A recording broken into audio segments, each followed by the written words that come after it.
और मुझे चंबल से सुंदर नदी कोई मिली नहीं। अब संयोग देखिए कि उसका ज्यादा पोर्शन चंबल में, तो बिल्कुल ही अकेले थे हम। धौलपुर से चलते हैं इटावा तक, तो हम बिल्कुल ही अकेले गए। तो चंबल ने हमको फैसिनेट भी किया, अच्छा लगा। दूसरे हमको लगा कि साहब हर चीज का समाज से एक संबंध होता है जी। भाई वो जो डकैत मिले उनको थोड़ा समझ में आया कि हम उनको पहचान रहे हैं जी। लेकिन हमारा अपना भी कुछ अनुभव था कि पुलिस की वर्दी में है आप और 315 बोर राइफल लिए हैं तो ये कहाँ से आया, और जितने लोग हैं सबके सब कुछ ना कुछ बिल्ला लगाए हुए हैं। लेकिन उनके अंदर ये वैल्यू थी कि आपके साहस का उन्होंने सम्मान किया। पहले तो समझे कि कहीं किसी फोर्स के पुलिस के न हो, लेकिन वो अमर उजाला में जो रिपोर्ट छपा था, देखिए रिपोर्टिंग का भी अपना असर पड़ता है। अगर अमर उजाला वालों ने नहीं छापा होता तो हमारी बात पे नहीं विश्वास करते, वो फोटो के साथ छपा था। और यह काम किया आयरन मैन ने, श्याम सुंदर शर्मा ने, क्योंकि हम लोग तो नाव से उतर के गए ही नहीं कहीं, हम तो नाव में ही रहे। एक आगरा पहुंच के भी वही गए थे अमर उजाला के प्रेस में बताने। तो उनमें ये भाव था कि इसका प्रचार ऐसे होना चाहिए। वो वहां हमारे काम आ गया, उनको अखबार रखा, उन्होंने पढ़ा और मान लिया। और उसके बाद उन्होंने आपको जो है वो खिलाया, क्या कहते हैं, गुड़ खिलाया, और जो लोकल जो अवेलेबल हो पाया उतना उन्होंने बतासे। तो ये एक चीज समझ में आती है कि उस एरिया के लोगों में जो सामाजिक मान्यता थी वो किस तरीके से काम करती थी, सबको नहीं परेशान करते थे। वरना 3-4 दिन जो मैं गया अकेले, वो सामान्यता आदमी नहीं कर सकता था। अच्छा, कुछ उम्र का भी होता है, उस उम्र में भय लगता ही नहीं था। जो यात्रा का रोमांच था उसके आगे सब फेल। तो आप दिन भर नाव चला रहे हैं तो फिजिकली आप थक जाते हैं, दूसरे आप में एक तरंग है कि हमको पूरा करना है। अब करना हो तो शारीरिक रूप से आप स्वस्थ भी हों तो शायद आप उस तरह नहीं कर पाएंगे, वो भाव भी मन में नहीं आएगा। तो चंबल की जो विशेष बात दिखती है उसके पीछे ये भी है। दोस्तों नमस्कार, किताबी दुनिया यूट्यूब चैनल में आपका स्वागत है। किताबी दुनिया की खास श्रृंखला बदकही में आज हमारे साथ हैं हमारे समय के महत्वपूर्ण रचनाकार, इतिहास पर काम करने वाले और एक ऐसी विधा के साथ जो साहित्य और इतिहास दोनों के बीच आवाजाही करती है। आप उनको पुरातत्व की दुनिया में जाएंगे तब भी उनको आप पाएंगे, और यात्राओं की दुनिया में जाएंगे तब भी आप उनको मिलेंगे। हमारे साथ हैं हमारे समय के महत्वपूर्ण रचनाकार राकेश तिवारी जी, जिनकी यात्रा वृत्तांतों को पढ़ते हुए आपने देखा होगा न सिर्फ यात्रा वृत्तांत बल्कि उनके जो टाइटल हैं वो भी आपको एक अलग तरह की एहसास कराते हैं, एक अलग तरह का। और उन शीर्षकों से पता चलता है कि हमारे समय का जो रचनाकार है वो कितना अलग तरह से सोचता और समझता है। राकेश तिवारी जी ने पहियों के इर्द गिर्द से लेकर के सफर एक डोंगी में डगमग, अफगानिस्तान की यात्रा, इसके साथ साथ जो कुछ अभी प्रकाशित नहीं हुआ है, चौमासे में धूम, और भी बहुत कुछ है जो आपको समय समय पर उनके द्वारा जो लिखा गया है वो पढ़ने और जानने को मिलेगा। हम सर के साथ एक पूरी यात्रा करना चाहते हैं और चाहते हैं कि आप भी मेरे साथ इस यात्रा में शामिल हों। हमारे साथ जो दूसरे साथी हैं अभिषेक गुप्ता जी, वो भी इस यात्रा में शरीक हैं और हम उम्मीद करते हैं कि आप भी मेरे साथ बने रहेंगे। सर, आपकी यात्रा लखनऊ से शुरू हुई और लखनऊ अगर कहा जाए तो उस समय साहित्य का और कई सारी चीज़ों का मरकज रहा है। आपके साथ आपके दोस्त भी रहे हैं श्याम जी, जिनको आपने कई तरह से उनसे सीखा भी है, उनको चैलेंज भी किया है कि आप सबको तो जानते हैं लेकिन आप अमृतलाल नागर को नहीं जानते, और उन्होंने उस चैलेंज को स्वीकार किया। और इसके बाद की कहानी जो घटित होती है हम वहीं से आपकी यात्रा जानना चाहते हैं कि वो क्या वाकया था। थोड़ा सा पीछे ले जाइए जी, क्योंकि पहियों के इर्द गिर्द के समय जी हम लोग नागर जी के टच में नहीं थे जी। ये बात शुरू होती है 1974 की जी। जब इमरजेंसी लगी, उसके बाद एग्जामिनेशंस पोस्टपोन हुए, तो हमने कहा अब किया क्या जाए। तो हमने इनसे, हमारे जिगरी दोस्त थे, इंटरमीडिएट से साथ पढ़ते थे और ये थे लौह पुरुष कहलाते थे क्योंकि ये योग, हठ योग करते थे, ये चलती हुई गाड़ी को रोक सकते थे इनके सीने पे आप 16 पाउंड का गोला फेंक दीजिए, रोक लेते थे। तो उसकी वजह से इनको मोहन मैकिन्से से नौकरी मिल गई थी। तो हमने इनसे कहा कि चलो जब कुछ और काम नहीं है तो साइकिल से काठमांडू हो आया जाए, और ये तैयार हो गए। और इनके तैयार होने के अलावा एक 15-16 साल का लड़का था बनारस का, अजय अग्रवाल जी। उसने कहा हम भी चलेंगे भैया। मैंने कहा ठीक है भाई तुम भी चलो। तो उस यात्रा में पहली यात्रा वो की हमने, और हम तीनों लोग फिर नानपारा होकर के, नेपालगंज होकर के काठमांडू गए और वहां से लौट करके आए। 1 महीने की यात्रा थी और उस पर हमने लिखा पहियों के इर्द गिर्द। अब ये हमारे मित्र कहने लगे जब लिखा है तो छपना भी चाहिए। तो उन्होंने एक सोसाइटी ही बना डाली, युवा परिभ्रमण एवं सांस्कृतिक समिति लखनऊ में, और उसके बैनर पर ये किताब उन्होंने छपवाई। इसका लोकार्पण किया तत्कालीन राज्यपाल चन्ना रेड्डी साहब ने। तो मतलब वो हमारा पहला एक्सपोजर हुआ, जबकि वो किताब जब हमने लिखी तब हम 20 साल के थे। तो उसमें कुछ कमियां भी होंगी, लेकिन वो पहला प्रयत्न था जो सामने आया। उसके बाद जब हम नाव यात्रा कर चुके और नाव यात्रा पर लिख रहे थे 76 से 78 के बीच में, तो लिखने के बाद जब पहली मैन्युस्क्रिप्ट रख दी तो एक दिन हॉस्टल में उनके, वो हॉस्टल में रहते थे यूनिवर्सिटी में, वो पढ़ते भी थे यूनिवर्सिटी में, नौकरी भी करते थे। तो एक दिन उनके बड़ी बात हो रही थी कि भाई उनके हॉस्टल के कमरे में गवर्नर साहब आ गए मिलने के लिए। वो इंदिरा गांधी को जानते हैं, शंकर दयाल शर्मा जी को जानते हैं। तो हमने मजाक में कहा कि भाई आप क्या जानते हैं, नागर जी को जानते हैं? क्योंकि हमारा इंटरेस्ट था उसमें, साहित्य में, तो हमने उनसे पूछ दिया। अब वो हमें एक किताब नागर जी की भेंट कर चुके थे जी, खरीद के, क्योंकि हमारा इंटरेस्ट था तो हमारी रुचि को देखते उन्होंने भेंट कर दिया था। लेकिन वो नागर जी को जानते नहीं थे। तो जब सबके बीच में हमने कहा तो वो चूंकि साहित्य से उनका कोई खास वास्ता था नहीं, तो वो बता ही नहीं पाए नागर जी कौन है। तो हमने कहा तब क्या जानते हो किसी को? ये सब बड़े बड़े लोगों को जानने से क्या फायदा जब अपने शहर के इतने बड़े आदमी को नहीं जानते। और हम चले गए फील्ड वर्क के लिए, क्योंकि हम पुरातत्व विभाग में नौकरी में आ चुके थे। जब हम लौट के आए, महीना भर लगाया, 1.5 महीना लगा, जब भी आए तो उन्होंने कहा हम तो नागर जी से मिल लिए। अरे हमने कहा क्यों भाई, हम ही मिले हैं बात समझाने के लिए। उनका नहीं, हमारे कमरे में भी आए वो हॉस्टल में। तो जब कई लोगों ने उसकी तस्दीक की तो हमने मान लिया, और मानने के बाद हमने कहा कि भाई हमको भी मिलवाइए उनसे, लेकिन हमारा परिचय मत कराइएगा उनसे। हम चाहेंगे कि 1 to 1 परिचय हो, ये हमारे दिमाग में था। तो नागर जी के यहाँ गए तो पहली बार में तो उनके यहाँ जुनून की शूटिंग चल रही थी जी, शशि कपूर वाली जो पिक्चर आई थी। तो दरवाजे पर ही बता दिया गया कि आज नहीं मिल सकते। हम लोग लौट आए। अगली बार जब गए तो 7-8 लड़के गए, और जब वहां उनके यहाँ बैठे हम लोग, तो एक एक उन्होंने कहा कि विद्या अनाप शनाप होती है बेटा। तो सब लोगों ने कहा हाँ बाबूजी। पैर चुके बैठे थे सब लोग, तो आदर भाव इतना था कि ये ध्यान ही नहीं था कि क्या उन्होंने कहा, क्या सुना। लेकिन हमने गौर कर लिया कि ये साहित्यकार हैं, कुछ कह गए। इत्तेफाक से हमारी तरफ से सवाल नहीं किया गया। उन्होंने कहा क्या समझे बेटा। अब जब एक तरफ से शुरू हुआ तब तक हमको उसका सूत्र समझ में आ गया। जब हमारा नंबर आया तो हमने कहा हाँ बाबूजी, एक विद्या नाप वाली होती है, एक बिना नाप वाली। अब बस इतना सुनते ही उन्होंने कहा क्या नाम है तुम्हारा? बताया हमने। बोले क्या करते हो? वो बताया।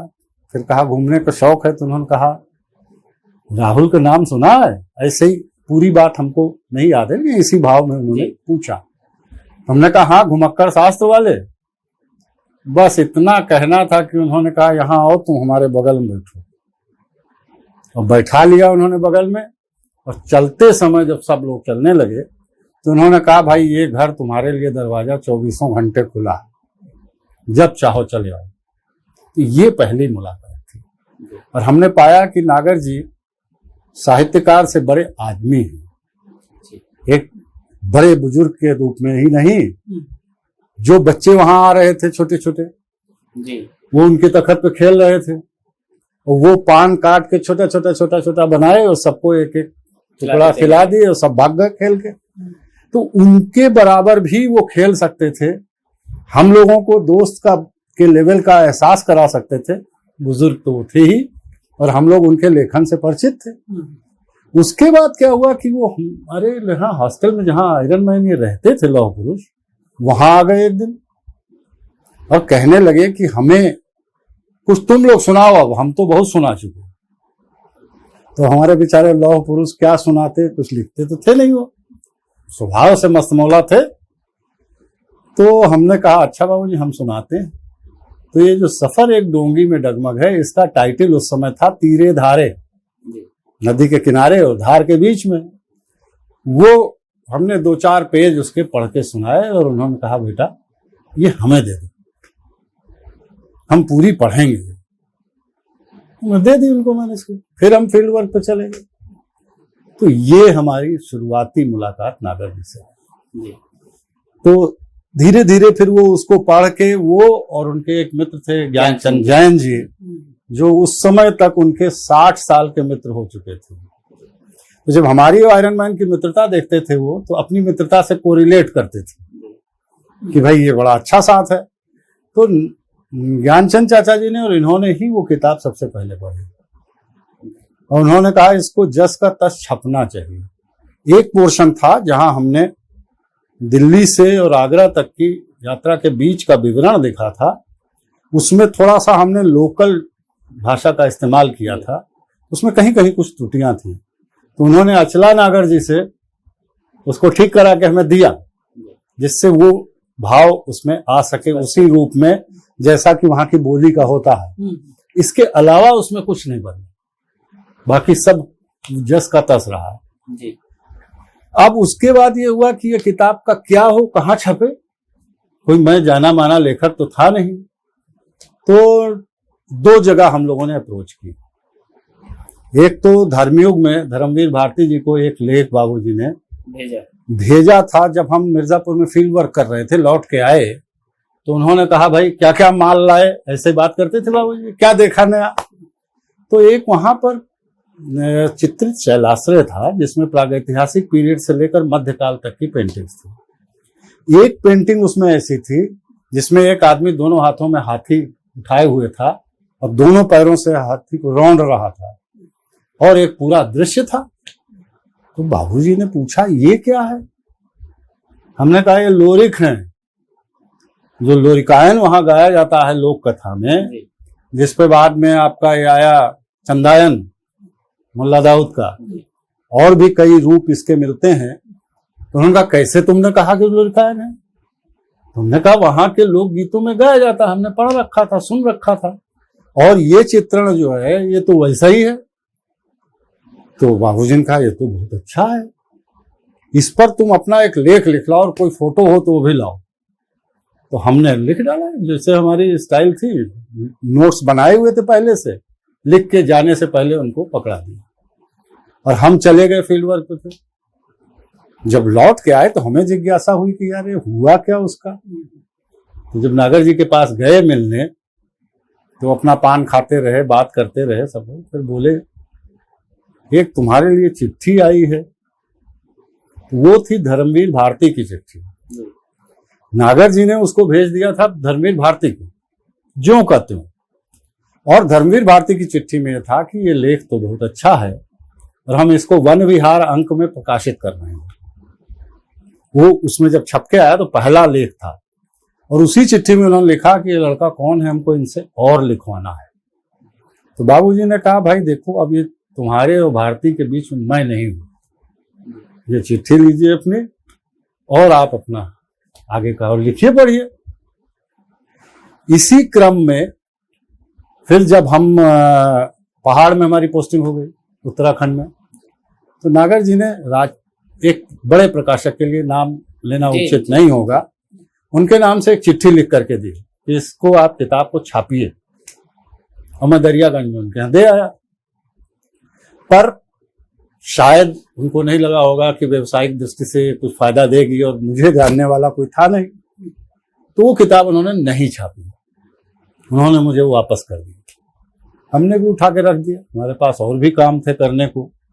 और इस बीच में भारती साहब ने उसके 10 सीरीज में छापने के लिए मंगा लिया अपने पास, लेकिन दुर्योग से उनके यहाँ धर्मयुग बंद हो गया तो वो नहीं छपा, रखा रहा और छप के आया फिर 2014 में। तो जो 2014 में सफर एक डोंगी का ये आया, इसका बैकग्राउंड थोड़ा सा आपको बता दें कि 1976 में नागर जी से मिलने के पहले दिल्ली से कलकत्ता तक हमने नाव से यात्रा की थी और उसी पर वो बेस था। और वो तीरे धारे हमने आपको नाम बताया। फिर एक नाम और हुआ कि चलिए इसको आवारे का सफरनामा कर दिया जाए, नागर जी से बात हुई, हो गया, फिर ये रखा रहा। अब यहां देखिए संयोग, वो कभी गढ़ मुक्तेश्वर से कानपुर नाव से जाना चाहते थे अशोक माहेश्वरी जी, और उनके घर वालों ने या कोई वजह रही होगी नहीं जा पाए, तो उनको उसमें इंटरेस्ट हुआ पर्सनल, उसको उन्होंने पढ़ा, उनका हम इसको छापेंगे लेकिन कुछ पेजेस कम हो जाएं। हमने कहा ठीक है। तो उसमें कुछ पोर्शंस जिनके बिना काम चल सकता था, कायदे से तो सब रहना चाहिए था, लेकिन कुछ पोर्शंस उसमें से कम करके हमने भेजा और वो 2014 में प्रकाशित हुआ। तो 1976 के बाद 2014, जिसकी मैन्युस्क्रिप्ट 78 में तैयार हो गई थी, जो टाइप करके रख दी गई थी और 82 में वापस आ गई थी एक प्रकाशक से, 2014 में छपी। तो इस तरह से 38 साल लगे। हाँ, उसका सफर भी बहुत लंबा रहा किताब के छपने का भी। और लेकिन हम ये करते थे कि जैसे नाव यात्रा कर रहे हैं तो खाली यात्रा तक सीमित नहीं थे, हम वो कभी नहीं लिख सकते थे अगर हम रोज उसके नोट्स ना बना रहे होते। जो भी इंसिडेंट्स होता था उसको शाम को तक लिख लेते थे, चाहे नाव में चल रहे हैं तब भी। नाव रोकी जहां रात में, वहां नोट्स जरूर बनाते थे। तो हुआ ये कि जब उसको लिखने बैठे तो हमें कहीं कोई दिक्कत नहीं थी, पूरी पिक्चर चल रही थी, पूरी पिक्चर साथ साथ चल रही थी। जो देखा था वो तुरंत का तुरंत लिख रहे थे, तो याद भी था। इसके अलावा चूंकि पुरातत्व में थे, पुरातत्व में एमए किया था उसी समय, तो हमको बहुत सी चीजों की जानकारी भी थी जिसको हम उसमें इनकॉर्पोरेट कर सकते थे, वो हम डालते गए। और हमने उसमें ये ध्यान रखा कि जिस इलाके की हम बात कर रहे हैं उसकी बोली जरूर आनी चाहिए, अगर वो नहीं आएगी तो आपको उसका फील नहीं आता। और कोई भी डायलॉग हमने एक्स्ट्रा नहीं डाले, जो हुआ था वही डाला। और इस तरीके से बंगाल तक पहुंचे, कलकत्ता तक। तो वो जब बाद में लिखा हमने, तो एक तरह से दोबारा मानसिक यात्रा हुई जी। और कुछ चीजें उसमें ऐड की गई, और जो ऐड किया गया है वो बहुत कम पोर्शन है। कहीं कहीं पर रोचक बनाने के लिए कुछ थोड़ा सा उसको ट्विस्ट दिया है जी। इस यात्रा की जो शुरुआत है तो उसमें जैसे कि आप नाव लेते हैं पुरानी, फिर उसको उसकी पॉलिश करते हैं, उसका एक नाम देते हैं और फिर यात्रा शुरू होती है। जो मतलब उस यात्रा में जो हमारा समय है उसका एक सच भी सामने आता है कि नदियों का हमने हाल क्या बना रखा है, हम कैसे, हमारी सभ्यता विकसित हुई थी, कौन सी नदी पहले सहायक थी अब वो खुद दूसरे की सहायक बन चुकी है। ये भी सब यात्रा साथ साथ वो दर्ज होता चलता है जी। इस पूरी यात्रा में जैसे चंबल को लेकर के जब आप बात करते हैं तो वो पूरा समय आता है कि चंबल नदी आती है, डाकू आते हैं, उनके उसूल आते हैं। तो ये ऐसा करने के पीछे क्या धारणा रही?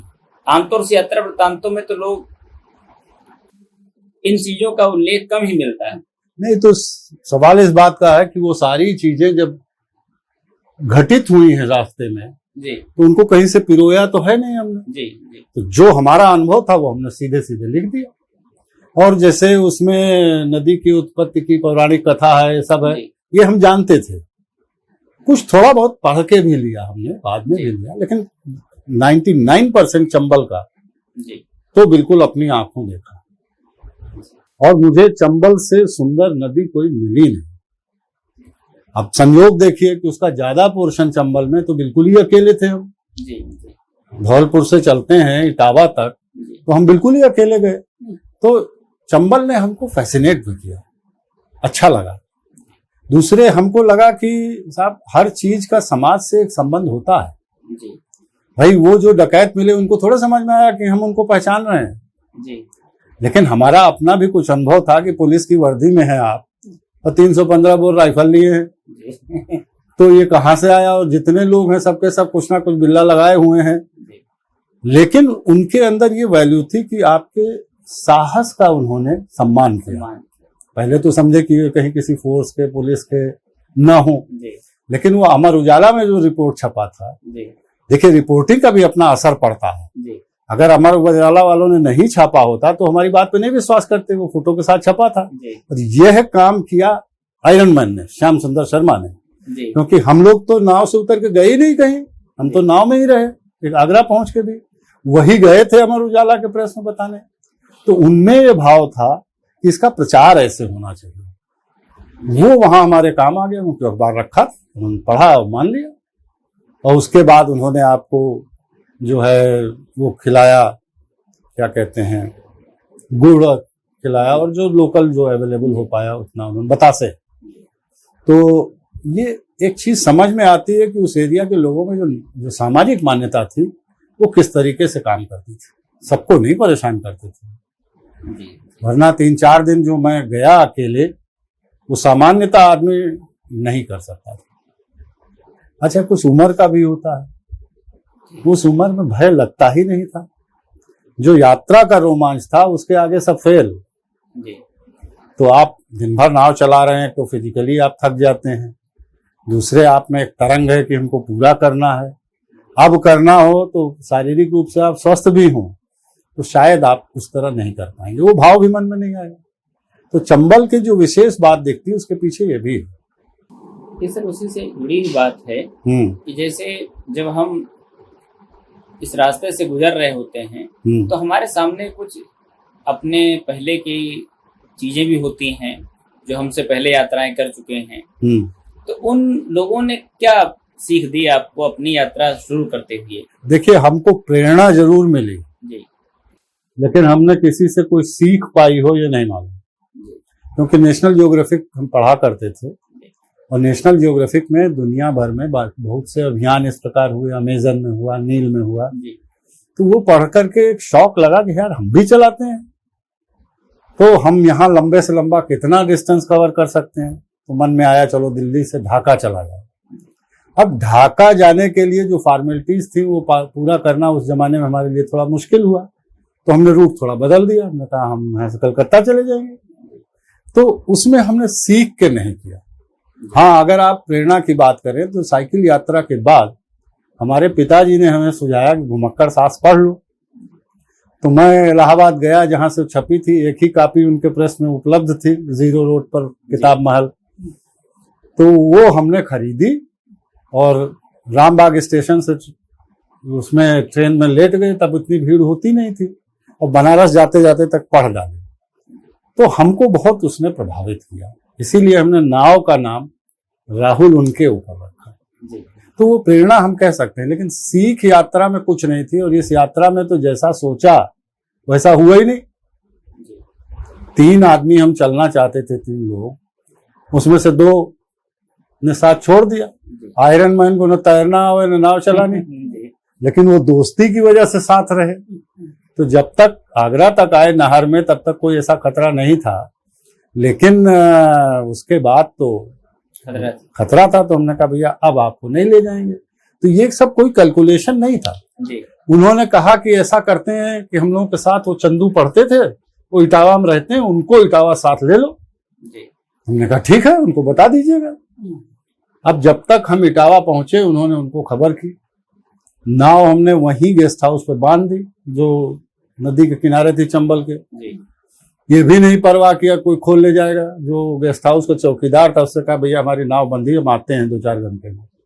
वहां से हम भरथना गए और चंद्र कुमार यादव को ढूंढा और उनको अपने साथ लेके आए। वो भी तैयार हो गए तुरंत, तो वो भी प्लान्ड नहीं था। अब वो नाव में तो आ गए, लेकिन नाव चलानी आती नहीं थी, नाव में कभी वो चले नहीं थे। तो वो साथ में आए, इलाहाबाद पहुंचे तो फिर उनकी जगह दूसरे आदमी आ गए, वो बनारस तक चले गए। तो कुछ भी उसमें प्लान तरीके से नहीं हुआ। और यात्रा जब इस प्रकार की आप करते हैं तो बहुत प्लानिंग आप कर लेंगे तो 30-40%, 50% कर सकते हैं। जी 50% ऐसा होगा जो आपने पहले से कल्पना ही नहीं की, क्योंकि ये जो यात्रा थी नाव वाली, ये अपने आप में एक अलग ढंग की थी। दिल्ली पहुंचे तो हमें नहीं मालूम था कि यमुना सूखी है, जी नाव ही नहीं चल पाएगी, फिर क्या करें। अब नहर से भी जा सकते हैं, ये बात दिमाग में ही नहीं आ रही थी। जी वो आयरन मैन बोले यार ये नहर वहां तक जाती है, मेरा क्या बेकार की बात कर रहे हो, नहर जाती है। लेकिन बाद में सीरियसली सोचा तो कहा यार जाती है। वहां जो गवर्नर साहब की चिट्ठी हम लोग पास थी, उन्होंने नाव साइकिल यात्रा के बाद नाव यात्रा में के लिए हमको दे दी थी। अब वो चिट्ठी लेके आयरन मैन एग्जीक्यूटिव इंजीनियर से मिले, वो सब तरह से तैयार हो गए। ये जो है चले गए शंकर दयाल शर्मा से मिल लिए, वो उस समय किसी दूसरी मिनिस्ट्री में थे, तो इन्होंने अपना रिश्ता निकाल लिया कि आप लखनऊ यूनिवर्सिटी में पढ़े। अब उन्होंने कहा अच्छा ऐसी बात है तो भाई करेंगे, लेकिन राज बहादुर जी हैं पर्यटन में, आप उनसे संपर्क कर लीजिए। और हम कहें कि कहाँ तुम नेताओं के चक्कर में पड़े हो, हमको नाव चलानी, नेताओं के चक्कर में रहना है। लेकिन वो बड़े इस मामले में होशियार थे। अब जब पर्यटन मंत्री भारत सरकार का आ रहा है और गवर्नर की चिट्ठी है, तो एग्जीक्यूटिव इंजीनियर साहब तुरंत तैयार हो गए, सोफा वोफा उन्होंने लगवाया, चाय पानी उन्होंने पिलाई, और नहर के लिए उन्होंने आगे तक ऑर्डर किया कि इसमें पानी रहना चाहिए जब तक कि आगरा न पहुंच जाए। तो इसमें कुछ भी प्लान एक सीमा के बाद नहीं था। सर एक प्रश्न ये था कि जैसा आपने बताया कि कोई प्लानिंग नहीं इस प्रकार की यात्राओं की रहती है, तो नहीं होती है पर पूरी की पूरी सही साबित नहीं होती। लेकिन आरंभ में आपने जब इस प्रकार यात्राएं शुरू की होंगी तो वो एक रोमांच के लिए, एक जिज्ञासा या एक दुनिया देखने की जो ललक रहती है त्योहार में वो रही होगी। लेकिन आपने गंभीरता से इनको लेके कि यात्राओं की से कोई एक समाज उपयोगी सामग्री भी खोजी जा सकती है, अपने समय समाज को देखने की दृष्टि भी पाई जा सकती है, ये कब से देखना शुरू? नहीं, ये देख कर नहीं लिखा गया है कि हमें कोई समाज का भला करना है या हमको नदी की स्थिति लिखनी है, ये सब उसमें कुछ नहीं था। उसमें मेनली ये था कि हमको नाव से जाना है, मौज लेना है।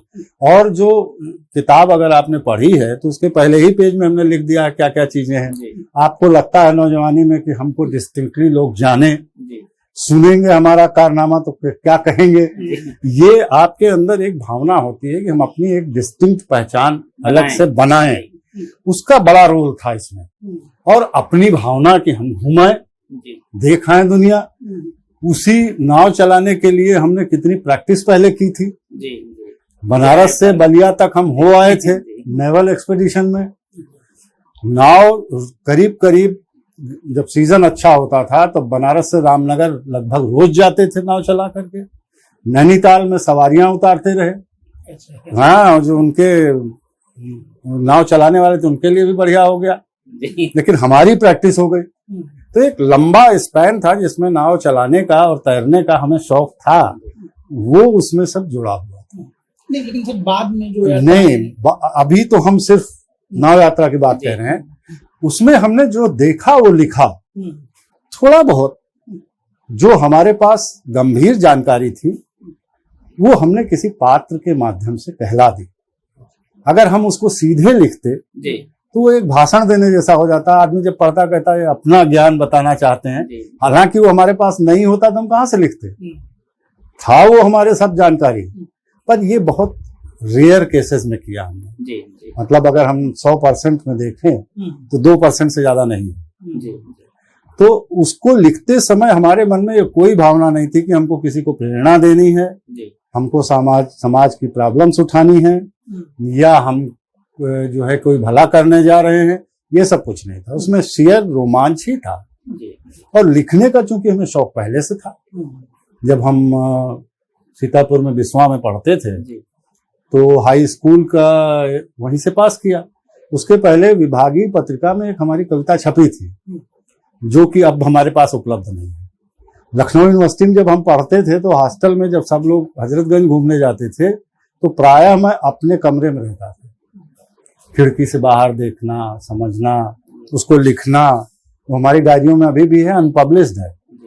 ज्यादा नहीं, थोड़े थोड़े कुछ जो इंटरेस्टिंग बातें लगती थी उसको लिखते थे। तो लिखा हमने उस वजह से, और रोज का रोज इसलिए लिखा कि ये भौगोलिक स्थितियां उसमें हम कैसे वर्णित करेंगे जो बात का है।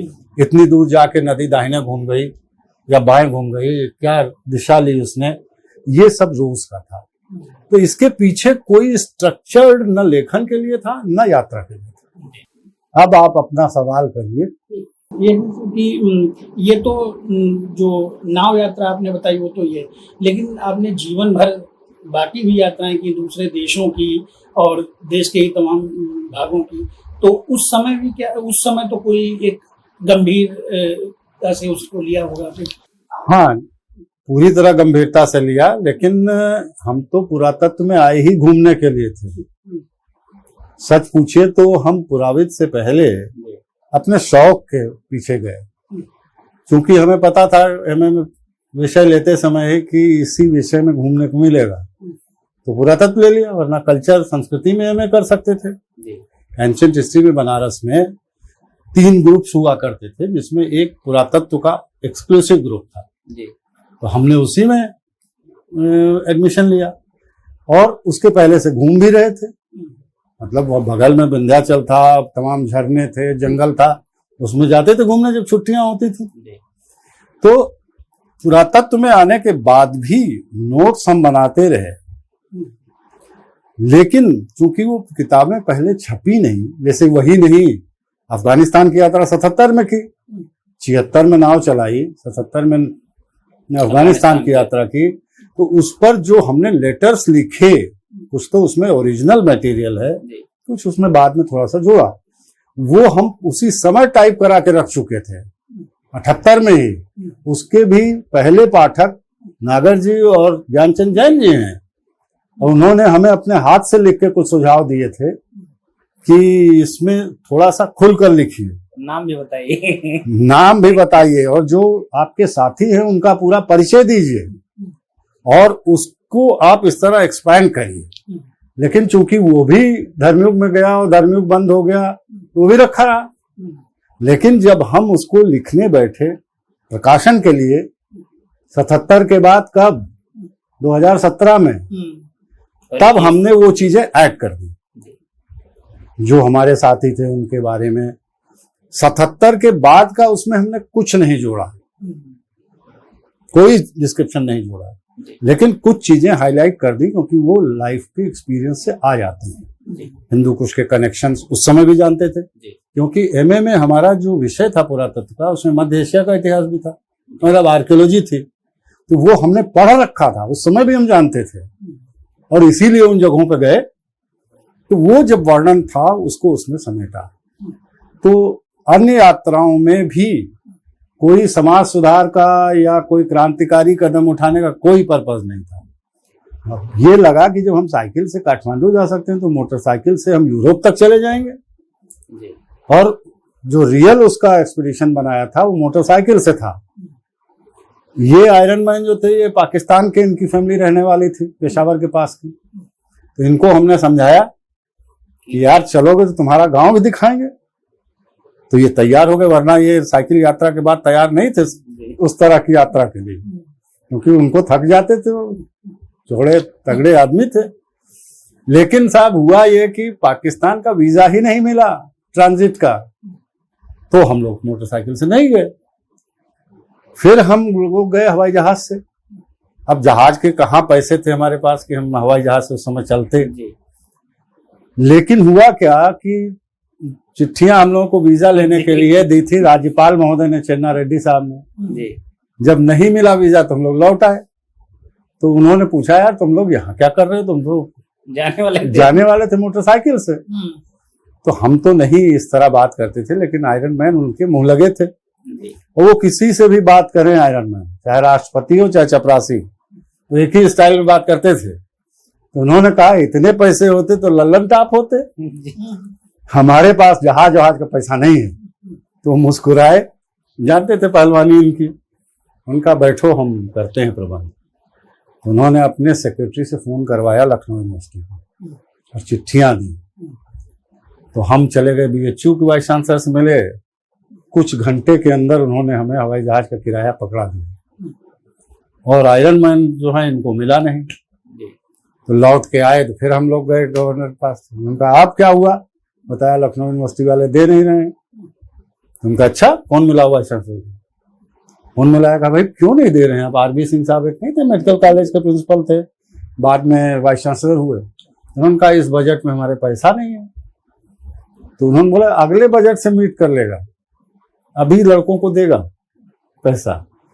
तो आयरन मैन को मिल गया। हम दोनों लोग फिर चले गए, अमृतसर से फ्लाई कर गए काबुल। अब काबुल में कहाँ कहाँ जाना ये सब ऑर्गेनाइज नहीं था कुछ, जहाँ मौका लग गया वहां घूम आए। और आयरन मैन प्रोग्राम दिखाते थे, उसके उनको इनाम और पैसा सब मिलता था। वो इसमें कोई उनको परेशानी नहीं थी कि वो पैसे में सब खर्च कर दें। तो $500 हम लोग ले जरूर गए थे, लेकिन खर्चे के लिए कुछ करना नहीं पड़ता था, वही सब उन्हीं के पैसे से सब काम चल जाता था। तो इस तरह से घूम घाम के आ गए, उसको लिखा प्रकाशित हुआ। तो जो आप पूछना चाहते हैं उसके पीछे कोई हमारा बहुत बड़ा उद्देश्य नहीं था, सिवाय इसके कि हमें आनंद आता है तो हम घूमते। यही चीज सर्विस पीरियड में हुई।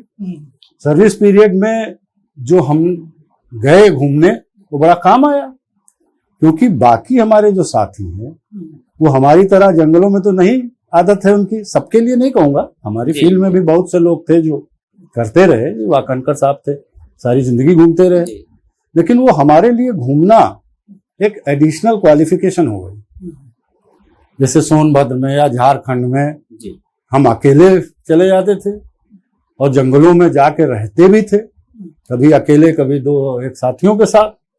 तो ये जब घूम चुके, आप इतने लोगों से मिल चुके, तो भय समाप्त हो जाता है। आप ऐसे काम कर सकते हैं जो आप अन्यथा नहीं कर सकते। तो जो जैसे मिर्जापुर में हम घूम रहे थे, उस समय सोनभद्र जिला अलग नहीं हुआ था, तो 100 पेंटेड रॉक शेल्टर वहां ढूंढ डाले हमने, जो नोन ही नहीं थे। और उसमें एक शेल्टर ऐसी है कौआ खो की, जिस पर धर्मयुग में लेख लिखा था, जो संभवतः जहां तक मेरी जानकारी है भारत में सबसे बड़ा रॉक शेल्टर है, जिसमें पेंटिंग्स हैं पूरी प्रागैतिहासिक काल से लेकर के मध्यकाल तक। तो हमने सोचा आप सर्विस में आ गए, अब क्या करना है?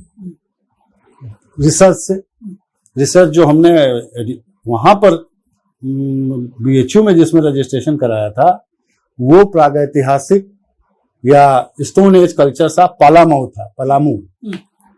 अब हम सर्विस ज्वाइन कर लिए पहले, वो रजिस्ट्रेशन ही खारिज हो गया। लेकिन देखिए इस यात्रा का बहुत बड़ा रोल था, नाव यात्रा का, हमारा पुरातत्व में आने में, क्योंकि हम उसके बाद नील नदी पे एक्सपेडिशन करना चाहते थे और लखनऊ दूरदर्शन पे हमारा इंटरव्यू हुआ उस बारे में। और आयरन मैन पता नहीं कहां से पता लगा लाए, पता नहीं क्या कुछ लोगों के जरिए, कि पुरातत्व विभाग में एक पोस्ट खाली है, उस पर सिलेक्शन होना है, और श्रीलाल शुक्ला उसके डायरेक्टर। तो वो आयरन मैन ही किसी के परिचय से कहे कि चलो उनसे मिलने चलते हैं। हम कहा यार तुम कमाल कर रहे हो, हम ना उनको जाने ना समझे, और नौकरी के लिए तो हम नहीं कहेंगे। तो उन्होंने कहा नहीं चलो तो सही। हम लोग गए वहां, श्रीलाल जी मिले, और वो देखते ही पहचान गए कि ये तो नील नदी के इंटरव्यू वाले हैं। उन्होंने बुला के बैठाया, मिठाई खिलाई, चाय पिलाई, और उसी पे वार्ता करते रहे नाव यात्रा अवसर पे।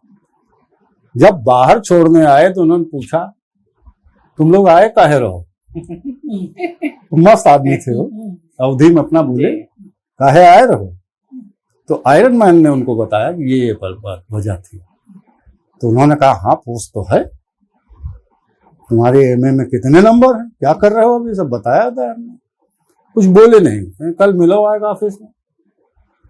गए हम लोग, अब वहां उनको पर्ची भेजी कि हम लोग आए हैं, और आयरन मैन वॉशरूम चले गए। तो बजाय हम लोग बुलाने के, वो खुदे अपने कमरे से बाहर आ गए और ले जाके जो उस समय पुरातत्व के निदेशक थे रामचंद्र सिंह, उनसे उन्होंने मिलवाया। कहा तुम एक लड़का ढूंढ रहे हो ना सर्वे करने के लिए, इनसे बात करो। वो वापस चले गए।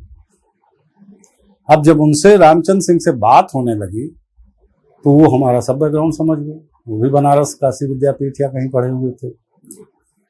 उन्होंने फाइल पर लिख दिया, जहां तक अब मेरे पास वो नहीं रिकॉर्ड है, लेकिन उसमें उन्होंने लिख दिया कि अगर इनको आपने ज्वाइन नहीं कराया तो ये लौट के बनारस से आएंगे कि नहीं कुछ पक्का नहीं। तो हम श्रीलाल शुक्ला ने न आओ देखा न ताओ सब काट पीट के प्रोसीजर उन्होंने अपॉइंटमेंट लेटर जारी कर दिया। और हमने कहा भी कि भाई हम तो हाई स्कूल का भी सर्टिफिकेट नहीं हमारे पास। बोले पहले ज्वाइन करो, बाद में लगा देना सर्टिफिकेट, और ज्वाइन कर लिए। तो देखिए यात्रा का क्या रोल है जी। उस एक यात्रा का, वो मैं बताना चाहता हूँ कि उसका प्रभाव इसमें भी पड़ा। और जब हम अपने कैरियर में आ गए तो वहां भी सब जगह उसका रोल हुआ जी। जब उसी पोस्ट के लिए कमीशन में हम गए, Uttar Pradesh public service commission, वहां भी पूछा गया क्या प्रकाशन है, तो उन्होंने वो नाव यात्रा का भी बात आई जी। और धर्मयुग में जो लेख छपा था वो भी देखा। उन्होंने इमीडिएटली सिलेक्शन कर दिया। 4 कैंडिडेट थे, 3 पोस्टें थी, 1 सिलेक्शन में, बाकी सब अनफिल्ड रही। तो यात्रा का हमारे कैरियर से भी बहुत बड़ा संबंध है। और जब हम घूम रहे थे मिर्जापुर में, जिसकी हम बात कर रहे हैं, तो हम नोट्स बनाते थे और वो भी किताब लिख चुके थे जब नागर जी से मिले हैं उसी के आसपास। वो टाइप हो चुकी थी और शरद भाई साहब से बात होती थी, नागर जी के पुत्र थे। तो उन्होंने कहा यार इसका नाम दक्षिणांचल परिक्रमा लिख दो। हाँ ठीक है, मिर्जापुर का दक्षिणांचल है, लिखे देते हैं। उसको पढ़ा नागर जी ने और ज्ञानचंद चाचा जी, उन्होंने कहा इसमें इंफॉर्मेशन बहुत है लेकिन कहीं कहीं गझिन हो गई है, इसको थोड़ा बिखरा दीजिए तो ज्यादा रोचक हो जाएगी। लेकिन देखिए वो भी नहीं छपी, रखी रही। और मिर्जापुर जाने का सिलसिला हमारा 2012 तक चला। 1978 से शुरू हुआ, 2012 तक चला। इस बीच में हमारे पुरातत्व की दृष्टि से बहुत एक्सपीडिशंस हुए वहां। उस पर हमने रॉक पेंटिंग्स जो हमने ढूंढी थी उस पर पीएचडी की, और वो पीएचडी का में हमारे जो पूर्व विभागाध्यक्ष थे उनका प्लस नागर जी का, इन लोगों की प्रेरणा का बहुत हाथ था। वरना हम पीएचडी करने नहीं चाह रहे थे, हमने कहा क्या करेंगे, लेकिन कर डाला। तो ये भी देखिए घूमने का प्रतिफल था कि पीएचडी हो गई। और वो अपने आप में एक मानक इसलिए हुआ कि उसमें नई डिस्कवरीज थी, ये भी यात्रा से जुड़ा हुआ है। अब 2012 तक आते आते बहुत से परिवर्तन हुए जी। कि आपने मिर्जापुर में सर्वे किया, झरने के किनारे आप बैठे जाकर, जंगल में आपने लोकगीत सुने, लोक कथाएं सुनी, सुंदर स्थान देखे, उस पर आपने नोट्स बनाए। लेकिन पुरातात्विक समस्या ये आई कि बीच में एक गैप दिखाई दिया कि साहब प्रागैतिहासिक काल के लोग हैं या फिर गुप्ता पीरियड तक के, बहुत बात के, करीब आज से 1600 साल पहले। तो बीच में क्या हो रहा था यहाँ? अब ये जिज्ञासा भी एक नए प्रश्न को जन्म दे गई। उस पर काम किया। अब सवाल ये हुआ कि ये सब हमने तो अंग्रेजी में लिखे, लेख छपे, इस बीच में हम डायरेक्टर हो गए। अब डायरेक्टर होने के बाद पब्लिक को क्या मिला? पब्लिक को तो कुछ नहीं मिला। आप भले ही कितने रिसर्च पेपर छपवा दिए हो आपने अंग्रेजी में, या आपने थीसिस अपनी सबमिट कर दी, हमें लगा कि जो वहां के लोग हैं उनको भी पता चलना चाहिए कि उनके यहाँ क्या निकला। तो जो वो पहले वाली दक्षिणांचल परिक्रमा थी उसमें हमने एक्सपैंड किया 35 साल में। उन समस्याओं के साथ जो हमने घूमा, जो हमारे अनुभव हुए, उसको इसमें जोड़ा हमने। और वहां का एक लोकगीत था, हई रे रेलगाड़ी पवन ऐसा डोले, हई रे रेलगाड़ी पवन ऐसा डोले, मुनरी पहन गोरी चल रे रेलगाड़ी। इसी तरह से कई चीजें आती हैं उसमें कि ये पहन के चलो रेलगाड़ी में चलते हैं, ये हवा की तरह डोल रही है। और ये आदिवासियों का गीत है। तो जब नई नई रेलगाड़ी वहां आई तो उसका जो उनका अनुभव था, उस आधार पर उन्होंने रेल को डिस्क्राइब किया, जो बात का आदमी नहीं लिख सकता है। तो अपने आप में वो भी एक दस्तावेज है। और पवन ऐसा डोले में कई सिंबल्स आ जाते हैं। सिंबॉलिकली वो ये प्रूव करता है कि एक सर्वेक्षक जब घूम रहा है तो पवन की तरह धीमे धीमे घूमेगा। आप हड़बड़ा के निकल जाएंगे तो ऑब्जर्व क्या करेंगे। दूसरा इंपॉर्टेंट बात ये थी कि रेलगाड़ी के आने के बाद वहां की संस्कृति में बहुत बड़ा बदलाव आया, क्योंकि इंडस्ट्रियलाइजेशन हुआ। अब यहाँ हम जागरूक थे क्योंकि हम अच्छी तरह से मैच्योर हैं, उनके दुख दर्द भी देख रहे हैं, उनको जंगल से कैसे हटा दिया गया है और इकोनॉमी में, नई इकोनॉमी में उनको जगह नहीं मिल रही है, उनको किस तरीके से जो एडवांस्ड इकोनॉमी वाले समूह हैं, ब्राह्मण हैं, क्षत्रिय हैं, यादव हैं, ये लोग किस तरह उनको डोमिनेट कर रहे हैं या सरकारी व्यवस्था में उनको जगह नहीं मिली है, ये दुख दर्द समझने का तब तक उम्र हो चुकी थी, वो हमने उसमें रिकॉर्ड की। तो जो पूरी किताब पवन ऐसा डोले है वो 35 साल के बैकग्राउंड पर है। इसमें घूमने में पार्टिसिपेशन ने काउंट किया। अब देखिए जितनी भी पोस्ट पर मैं आया, इंटरव्यू में हमारे वो किताब छपी थी या नहीं छपी थी, वो नाहो यात्रा की चर्चा जरूर होती थी, चाहे वो कैबिनेट सेक्रेटरी इंटरव्यू ले रहे हैं और चाहे पब्लिक सर्विस कमीशन हो रहे हैं। तो घूमना जो है, वो जो राहुल जी ने लिखा है कि बिना घर से निकले आप दुनिया नहीं समझ सकते, अब वो एक खाली घुमक्कड़ी आवारगी में ही नहीं है, आवारगी को मिक्सअप करिए अपने सब्जेक्ट के साथ, तो आप अपने सब्जेक्ट में भी बहुत कुछ हासिल कर सकते हैं। और फिर कुछ अपना अपना भाग्य है, आप इस रास्ते गए तो यही दिखेगा, ये घुमक्कड़ी में नहीं है। आप जाएंगे तो कुछ और देखेंगे, ये जाएंगे तो कुछ और देखेंगे, इनका करियर किसी और तरह से बनेगा। लेकिन घुमक्कड़ी बड़े काम की चीज है, चाहे जिस तरह से आप घूमें, लिखें ना लिखें, वो काम की चीज है। सर, आप अपने यात्रा वृत्तांतों में बार बार अपने गुरु को याद करते हैं, जैसे अफगानिस्तान वाले में कि गुरु को याद कर रहे हैं, इस समय हम तो ये काम कर रहे हैं और गुरु जी वहां पर बैठे अलग अलग ढेरियां लगा रहे होंगे कि ये इस दौर की हैं, ये इस दौर की हैं। नागर जी को भी याद करते हैं। तो एक तो ये धारणा है, मतलब कि आमतौर से गुरुओं को लेकर के जो धारणा बनती है और जो आपके यहाँ है, इनमें एक अंतर है, मिलता है कि जैसे एक आत्मीयता गुरु के साथ जुड़ी हुई है कि गुरु को जब पता चलेगा कि हम इस समय ये कर रहे थे, तो एक लगेगा कि उनका विद्यार्थी भी कुछ कर रहा है। ये ऐसा जुड़ाव मतलब किसके साथ बना? देखिए, ये आपने बिल्कुल पकड़ लिया आत्मीय जुड़ाव की बात। नागर जी से तो हम तब मिले जब हम सर्विस में आ गए जी। हम कोई साहित्य के आदमी तो थे नहीं कि लेखक थे या हमारी कोई बहुत साख थी, लेकिन ये नागर जी का इंटरेस्ट था जी। कि अगर हम लखनऊ में हैं और 15 दिन में हम उनके यहाँ नहीं गए तो वो हमारे यहाँ आ जाते थे, विकसित चले आ रहे हैं। वो कहा करते थे कि हम अगले जन्म में हम पुराविद बनेंगे। अब इस जन्म में तो अब नहीं हो पाएगा, जो कर रहे थे यही करेंगे, पर अगले जन्म में पुराविद बनेंगे। तो उनका हमारे प्रति लगाव था जी। तो हमारा लगाव तो उनसे होना ही था जी। अब वो घर में जब आते थे तो वो लेखक नहीं रहते थे, कोई बड़े आदमी नहीं थे। बड़े आदमी तो बहुत दुनिया में थे जी। जैसे श्रीलाल जी को ही हम जानते थे जी। तो श्रीलाल जी से हमारे आत्मीयता होते हुए भी वो संबंध नहीं थे, इंटरेक्शन नहीं था जी। क्योंकि वो एक बड़े अधिकारी भी थे। ठाकुर प्रसाद जी को हम लोग जानते थे, उनसे भी नहीं था। नागर जी से इसलिए हुआ क्योंकि उनकी आत्मीयता बच्चों से लेकर बड़ों तक में थी, और हमको लगता है कि वो उस स्कूल के थे जो नई प्रतिभाओं को या नए लड़कों को, युवाओं को प्रेरित किया करते थे। वरना हमको पता ही नहीं है, धर्मयुग में लेके चला गया जी। और दूसरी तरफ धर्मवीर भारती की बात हम करेंगे कि उसके बाद कई बार उनसे मुलाकात हुई। मॉरिशस जा रहे थे तो बॉम्बे में मुलाकात हुई, लखनऊ आए तो लखनऊ में मुलाकात हुई। उन्होंने पूरा स्नेह दिया। तब नागर जी नहीं थे, तब जो उन्होंने कहा कि तो हमें लगता तब एक बड़ा ग्रुप था जो यंगस्टर्स को, युवा लोगों को प्रेरित करता था। तो नागर जी के साथ तो ये था।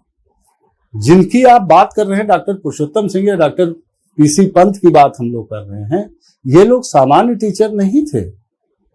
जब नाव यात्रा हमने की और बनारस पहुंचे तब हमारा एमए का रिजल्ट नहीं निकला था, लेकिन घाट पर हमको रिसीव करने वाला कौन था? तत्कालीन विभागाध्यक्ष प्राचीन भारतीय इतिहास के और पूर्णचंद पंत जी, जो हमको डायरेक्टली पढ़ाते थे। ये दोनों लोग घाट पर आए। इसके बाद एक जापानीज एक्सपीडिशन हुआ जिसमें हम उनको सलाह दे रहे थे और उनके साथ बनारस से गए पटना तक भी। उस यात्रा में हम लोगों के साथ हमारे 3 टीचर भी गए, जिसमें एक पुरुषोत्तम सिंह जी भी थे।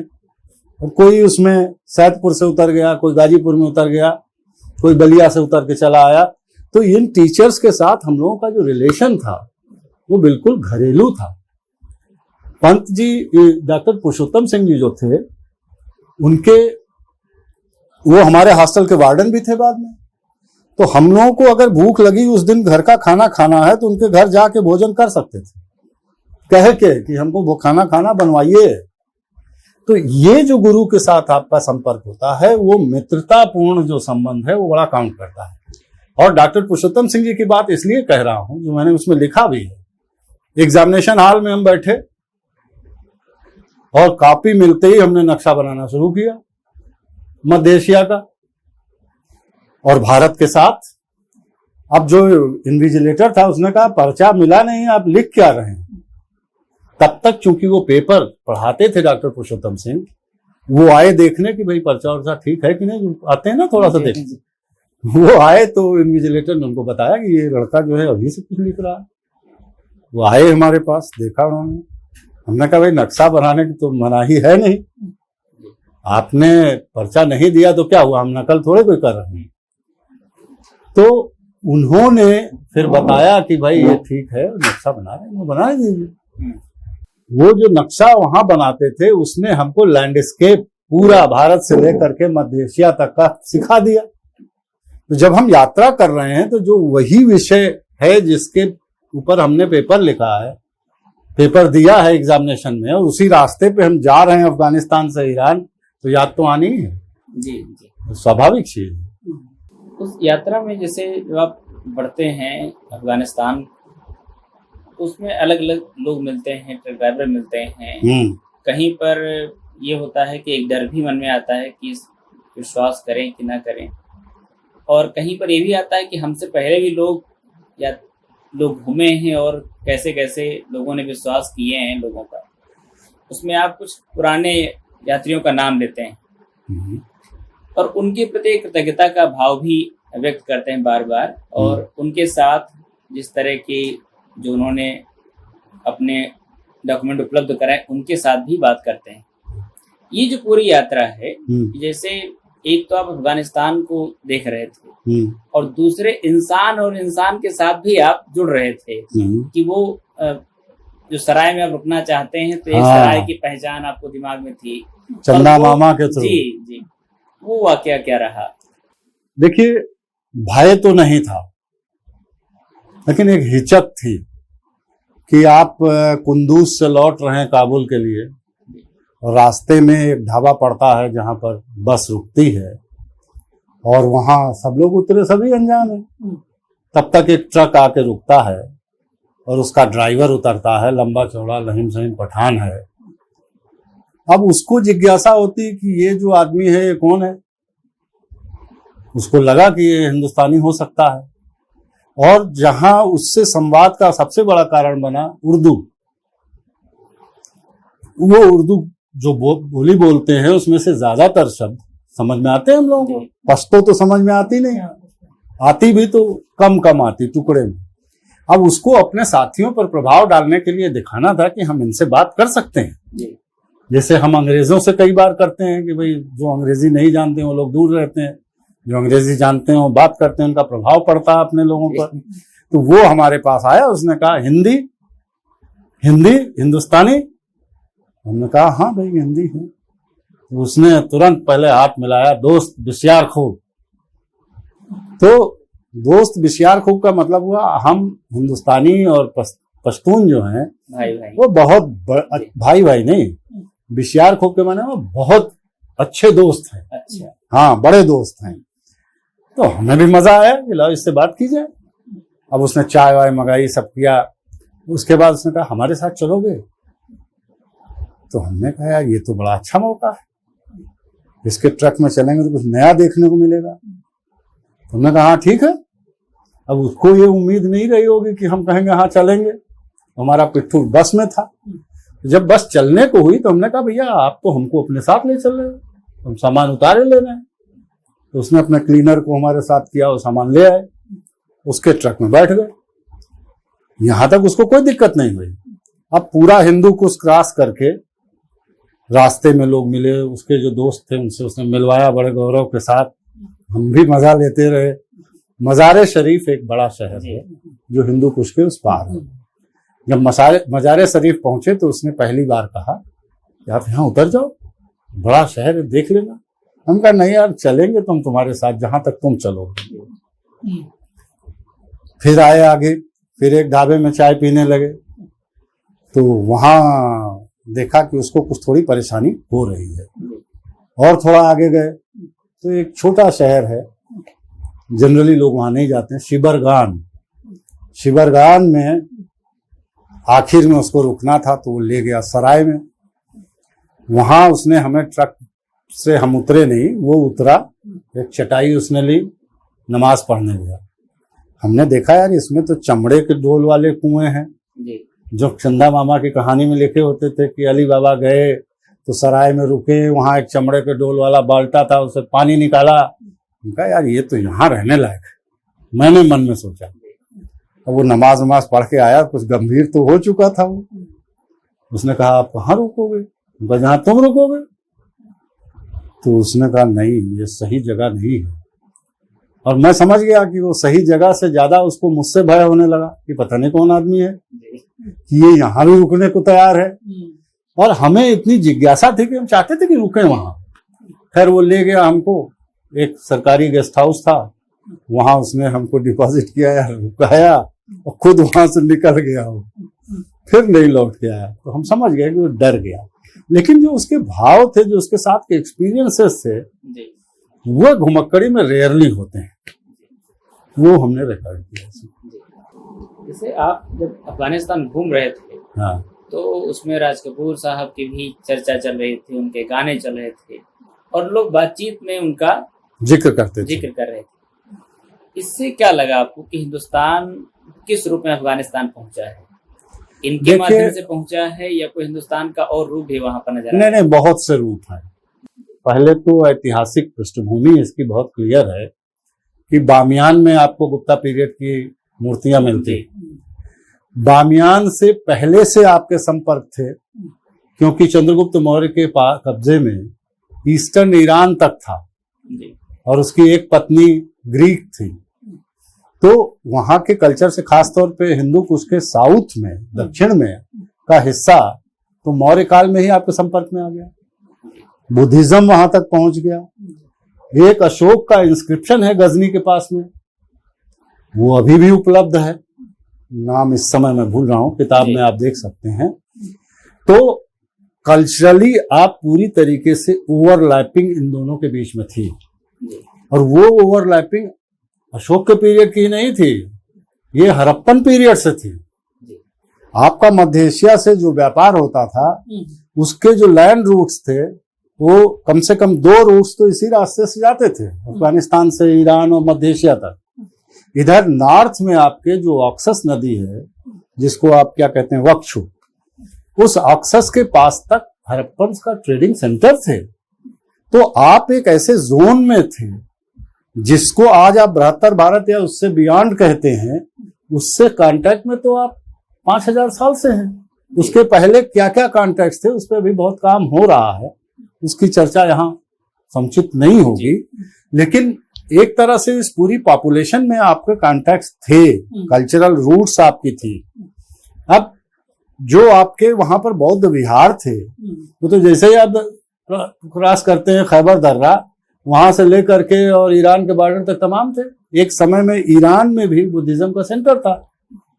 तो ये जो स्प्रेड ऑफ बुद्धिज्म है और हिंदुइज्म है, दोनों साथ के साथ वहां चल रहे थे। काबुल शाही जब इस्लाम में कन्वर्जन होता, उसके पहले तो पूरी पॉपुलेशन ऑलमोस्ट बौद्ध या हिंदू थी, पूरे के पूरे इस एरिया में, इवन पाकिस्तान में। तो ये सारे स्वरूप वहां दिखते हैं। अब जैसे जिस मंदिर की धर्मशाला में हम रुके थे काबुल में, वो तो असमाई मंदिर है, आज भी है वहां। तो आशा माई का मंदिर है वो। तो इस तरह से आपको बहुत सी ऐसी चीजें हैं कि अगर आप उनसे थोड़ा भी वाकिफ हैं, चूंकि हम पुरातत्व के विद्यार्थी थे तो एमए तक पढ़ चुके थे, तो उन चीजों का नाम सुनते ही हम उनसे एसोसिएट हो सकते थे। हमको मालूम था कि यहाँ से व्यापार किस तरह हो रहा था, किस तरह लोग आ रहे थे और जा रहे थे। तो जो आप बात की बात कह रहे हैं, वो तत्व 1977 तक मौजूद थे वहां। ये तो 78 के बाद परिवर्तन होना शुरू हुआ। वहाँ सिखों के अच्छे अच्छे सेंटर्स थे, मंदिर भी कुछ थे, और अच्छी तादाद में सिख और हिंदू थे वहाँ। तो आदमी तो वही है, और उनमें बड़ी आपके प्रति लगाव था। हिंदुस्तानी कोई भी आदमी ऐसा नहीं मिला जिसने आपके प्रति नफरत दिखलाई हो उस समय। तो अफगानिस्तान को तो हम उस रूप में देखते हैं। अब हिंदू कुछ नाम ही है हिंदू से। जी जी। जैसे उस समय जो अब चल रहे हैं, तो ये भी होता है कि समाज का एक रूप तो ये जो हमको बाहर दिख रहा है कि लंबे लंबे अफगानी दिख रहे हैं आपको, उसमें ये भी है कि एक पर्दे का भी एक पूरा बुर्का प्रथा भी साथ साथ समाज का आधा हिस्सा, जिससे लग रहा है कि वो हम उससे परिचित नहीं हैं। देखिए उस समय जो आपकी उम्र है उसके हिसाब से कुछ जिज्ञासाएं भी हैं, जिसको आपने उन खतों में लिखा भी है। बिल्कुल। तो वो जो उस समय का पूरा मामला है, खास तौर से जो आपका एस्थेटिक सेंस है, तो उसमें क्या कुछ नया जुड़ता है जब वहां की सुंदरता को आप देखते हैं? देखिए, आपका जो पहला सवाल था कि सब जगह आप जब घूमते हैं तो कैसे देखते हैं जी। आपके जो तजुर्बे होते जाते हैं वही अपनी पिक्चर इमर्ज करते हैं। जी। अफगानिस्तान के कुछ हिस्सों में तब भी हिजाब चलता था, लेकिन काबुल पर्टिकुलरली अगर आप देखें तो जैसे आपका दिल्ली है इससे कम नहीं था। वहां पर लोग स्कर्ट पहन के लड़कियां घूमती थी और किसी को कोई ऐतराज नहीं था। एक फोटोग्राफ उसमें हमने इंटरनेट से लेके पब्लिश किया है जो आपको 1977 की बात दिखाएगा। उस जमाने में लंदन से एक बस चला करती थी कलकत्ता के लिए और कलकत्ता से वहां के लिए, तो जिप्सी रूट कहलाता था, जिसमें यंग लड़के लड़कियां यूरोप से आया करते थे और उनका प्रभाव इनके कल्चर पर भी पड़ता था। तो एक तरह की ओपन सोसाइटी थी, और जो एक यंग आदमी है वो भारत से जा रहा है जिसकी परवरिश पूर्वी उत्तर प्रदेश में और अवध में हुई है, वो उतना खुल के उसको देख नहीं सकता है, अप्रिशिएट नहीं कर सकता है, क्योंकि उसकी अपने फ्रेम ऑफ माइंड जो है डिफरेंट है। लेकिन उसको ऑब्जर्व तो कर ही रहे हैं हम, तो अपने नोट्स में लिख भी ले रहे हैं। वो बाद में बिल्कुल ही अफगानिस्तान बदल गया है। आज की तारीख में तो वो चीजों की आप कल्पना नहीं कर सकते, ना अफगानिस्तान में ना ईरान में। अब ईरान में जो खूबसूरती है उसको आप बिना देखे नहीं समझ सकते। उनके ईरान में पार्टिकुलरली आदमी और औरत बड़े खूबसूरत हैं। अफगानिस्तान का सौंदर्य अपनी तरह का है, यहाँ के लोगों की खूबसूरती दूसरी तरह की है, यहाँ के औरतों की खूबसूरती दूसरी तरह की है, लैंडस्केप भी डिफरेंट है। अब कहाँ तो हिमालय देखा हुआ है जिसने, वो जब वो सूखे पहाड़ देखता है उसके लिए आपके पास निगाह होनी चाहिए। कई बार आप चीजों को कंपेयर करते हैं, वो नहीं करना चाहिए। उसकी खूबसूरती अलग है बैरन लैंड की, और जहां पर वेजिटेशन है या जंगल है, हरियाली है, वो खूबसूरती अलग है। तो ये तो फिर व्यक्ति पर निर्भर करेगा कि आपकी निगाह कैसी है, क्या देखते हैं आप, क्या नोट करते हैं, क्या नोटिस, कैसे लोग आपको मिलते हैं, वो व्यक्ति तो पर्सन टू पर्सन डिफरेंट होगा। जब आप यात्रा कर रहे हैं और आपसे पहले जो यात्री यात्रा कर चुके हैं, उन लोगों ने कुछ ऐसा जोड़ा है समाज में या समाज के सौंदर्य बोध में जिससे कुछ नया भाव निर्मित हुआ हो? जैसे फाहियान है, वेंसांग है, इन सारे लोगों ने अपनी बातें लिखी हैं। देखिए, उन लोगों ने जो लिखा है, चूंकि हमारे विषय के वो भी थे, उनके नाम हम जानते थे। उस इलाके के लोग व्यापार करने के लिए बिहार तक, मगध तक जाते थे। बुद्ध के जो पहले दो शिष्य हैं, भल्लुक और दूसरे का नाम भूल रहा हूं, ये दोनों अफगानिस्तान के हैं, वो भी हिंदू कुश के उत्तर के हैं। तो ये कॉन्टेक्ट्स इतने पुराने हैं कि उसके बारे में एक जनरल आइडिया तो हमें था, लेकिन वो समाज को कुछ दे रहे हैं कि नहीं दे रहे हैं उस समय मैं नहीं समझ रहा था। अब जरूर समझ रहा हूं कि उन्होंने कल्चरल इंटीग्रेशन में, जिनको जैसे चीन क्लेम करता है कि हमारा सिल्क रूट है, हम इसमें विश्वास नहीं करते। अरे उस रास्ते पे खाली सिल्क थोड़े जा रहा था, उस रास्ते पे और भी बहुत सी चीजें जा रही थी, और सिल्क रूट का जिक्र चाइनीज लिटरेचर में, अर्ली लिटरेचर में नहीं है। ये तो एक जर्मन स्कॉलर ने उसको नाम दे दिया। इसी तरह हमारा जो उत्तरा पथ था, जो एक तरफ म्यांमार को या बर्मा को कनेक्ट कर रहा था और दूसरी तरफ सेंट्रल एशिया को कर रहा था, उस उत्तरा पथ पे बहुत सी संस्कृतियों का आदान प्रदान हो रहा है। तो हम कहेंगे कि ये रूट्स ऑफ कन्वर्जेंस थे या ये संस्कृतियों के समुच्चय के रूट थे। इनको आप किसी तरह के सांस्कृतिक डोमिनेंस की बात नहीं करनी चाहिए। और ये बात इस यात्रा के समय ही समझ में आ गई कि ये तो तरह तरह की चीजें हैं। काबुली वाला काबुल से लेकर के और पहुंच रहा है कलकत्ता में, उस पर रविन्द्रनाथ टैगोर उस समय लिख रहे हैं। तो हमारे लिए लखनऊ में या बनारस में या कलकत्ता में अफगान अपरिचित नहीं थे, वो तो हमारे इलाकों में खूब आ रहे थे और यहाँ से लोग वहां जा रहे थे। आप अगर चंद्रगुप्त मौर्य के समय की बात करें तो उनका गुरु जो है चाणक्य, वो मगध से तक्षशिला में पढ़ने गए हैं। तक्षशिला तो बिल्कुल खैबर दर्रे के पहले का ठिकाना है। तो ये सारे इलाकों में हमारा सांस्कृतिक आदान प्रदान खूब हुआ है, जबरदस्त। और ये बात, चूंकि मैं इस विषय का विद्यार्थी था तो काफी कुछ समझता था, ज्यादा तो बाद में सीखा, लेकिन उस समय भी काफी अच्छी जानकारी हो चुकी थी। सर, एक प्रश्न ये है कि आपने काफी कम आयु में ही घूमना भी शुरू कर दिया और जो आपने यात्राएं की उसको दर्ज करना भी शुरू कर दिया। तो इतने लंबे समय तक आपने अपने अनुभव से जो देश की जो भौगोलिक विविधता है उसको तो देखा ही, लेकिन चूंकि आपके पास साहित्यकार की एक संवेदनशील दृष्टि भी थी, तो आपने जो सामाजिक विविधता है वो भी देखी। तो कैसे आपने देखा कि जो भाषाओं की विविधता है, जो लोगों की विविधता है, प्रायः उसका उपयोग लोगों को अलगाने में किया जाता है उस विविधता का, क्या वो जोड़ने में भी एक तत्व हो सकता है? मैंने आपको एक उदाहरण दिया कि वो पाकिस्तानी पठान जो था, जिसको मैं नहीं जानता था, उससे हमारी दोस्ती उर्दू की वजह से हुई, या आप उसको हिंदी या हिंदवी कह सकते हैं। तो भाषा का बहुत बड़ा रोल है एक दूसरे से दोस्ती का। अब देखिए इसका खेल, हमारे जो आयरन मैन थे उनके पिताजी तो पाकिस्तान में ही पले बढ़े थे ना, ब्रिटिश आर्मी में थे, और वो ये कहा करते थे कि दुनिया में दोस्त से बढ़कर कोई नहीं होता है। वो हिंदू थे, ब्राह्मण थे, पाकिस्तान के उस इलाके में रह रहे थे, लेकिन वो कहते थे कि दोस्त से बढ़कर कोई नहीं है। तो हम उनके बेटे से अगर कोई बात हो रही हमारी, उसमें कभी इंटरव्यू नहीं करते थे। कहते थे कि श्याम जी, दोस्त की बात सबसे ऊपर। ये बात अफगानिस्तान में थी। पठान ने अगर आपको दोस्त मान लिया तो आपके लिए जान दे देगा। ये फाइनर पॉइंट्स हैं जो आपके कल्चर को जोड़ते हैं, और वो बात वहां जाकर हमको ज्यादा समझ में आई।